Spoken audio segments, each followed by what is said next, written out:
Oggi siamo a San Polo di Piave per conoscere una storica impresa trevigiana nel campo della pirotecnica, la pirotecnica Papa appunto. 4 generazioni a partire dal capostipite Angelo nell'organizzazione di spettacoli pirotecnici per eventi, in particolare matrimoni e sagre. Venite con noi. Marzia, allora ci puoi raccontare un po' la storia della vostra impresa? La nostra azienda nasce nel 1885 dal bisnonno Papa Angelo, che con dedizione inizia a raccogliere queste bombe che erano praticamente lasciate nel territorio dalla guerra, e ha cominciato a studiarle a poco. Si comincia un po' così, lui lo raccoglieva, lo studiava, sempre ovviamente era limitato in questo perché gli anni non sono anni recenti, e quindi si parla del prima del Novecento, esatto, e quindi di conseguenza era un po' limitato, però insomma dopo prosegue il mio nonno, che è il Papa Bortolo, ok, che praticamente è la seconda generazione, e da lì comincia la famiglia Papa a mettersi veramente in gioco. Il nonno Bortolo ovviamente ha i suoi 5 figli, di cui uno dei quali porta avanti l'azienda con dedizione e orgoglio è la terza generazione dal papà, da Fioravante, che tuttora ci segue con passione ovviamente e non molla mai, ok? E quindi poi ovviamente il papà insieme alla mamma, alla signora Bertilla, prosegue l'attività di famiglia con le loro difficoltà e dedizione tanto per la famiglia, che da questo siamo nati io e Gianluigi, di cui io ho proseguito, e Gianluigi ovviamente fa altri spettacoli in cielo, prega per noi affinché gli spettacoli vadano bene, perché lui ha proseguito con un cammino diverso, con il cammino del sacerdozio. Quindi io proseguo questa attività con Fabio, che ovviamente mi ha sposato e mi sopporta e mi supporta, ok? Perché bisogna dire anche questo, ognuno abbiamo il nostro ruolo, e si continua a fare gli spettacoli pirotecnici con le loro difficoltà, con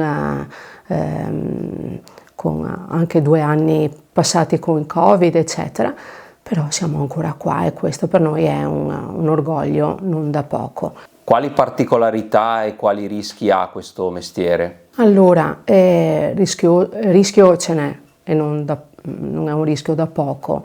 Bisogna saperlo gestire bene, in totale sicurezza. Ecco, questo ci aiuta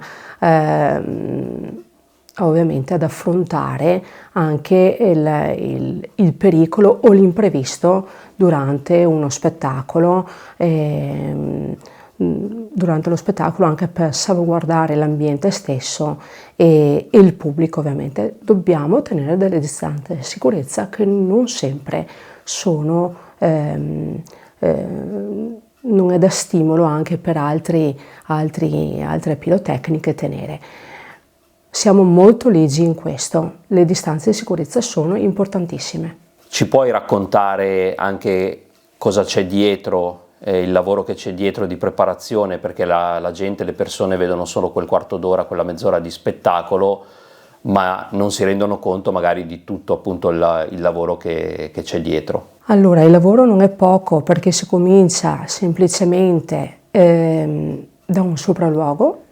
Dal sopralluogo si dà una definizione, facendo il sopralluogo si studia la zona la zona sovrastante, quindi il punto sparo, e da lì si definisce il prodotto da utilizzare. Ce ne sono diverse tipologie e tutte sensibili a delle distanze di sicurezza. Si partono dai 30 metri con degli effetti luminosi, dopo si passa dai 40-50 metri, dipende ovviamente dal calibro parliamo di casse professionali, e poi dobbiamo rispettare il minimo raggio di sicurezza di 100 metri usando artifici più grossi che sono le bombe.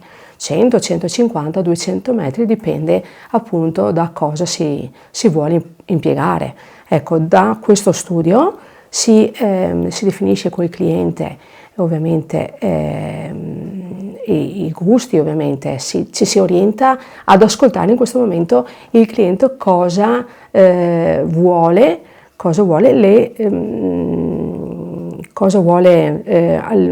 che effetto vuole per la sua festa, per il suo evento, e da lì si inizia veramente a progettare lo spettacolo.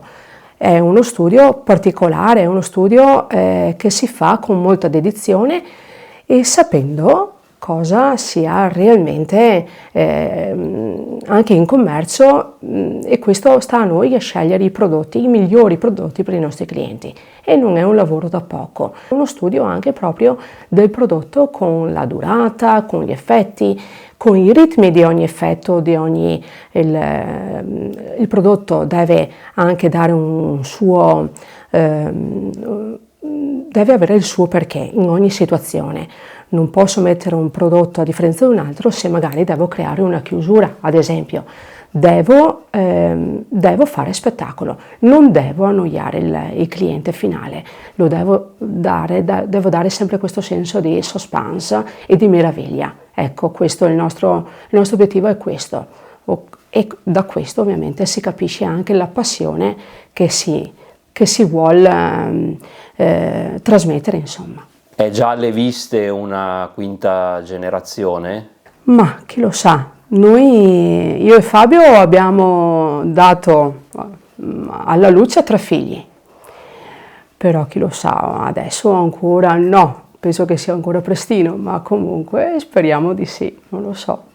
Intanto proseguiamo il lavoro noi, accompagnati da mamma e papà ovviamente, finché potranno darci ovviamente la possibilità di proseguire, ecco, che non manca mai la voglia ovviamente di mettersi in gioco anche loro, e poi vedremo, insomma, speriamo di sì.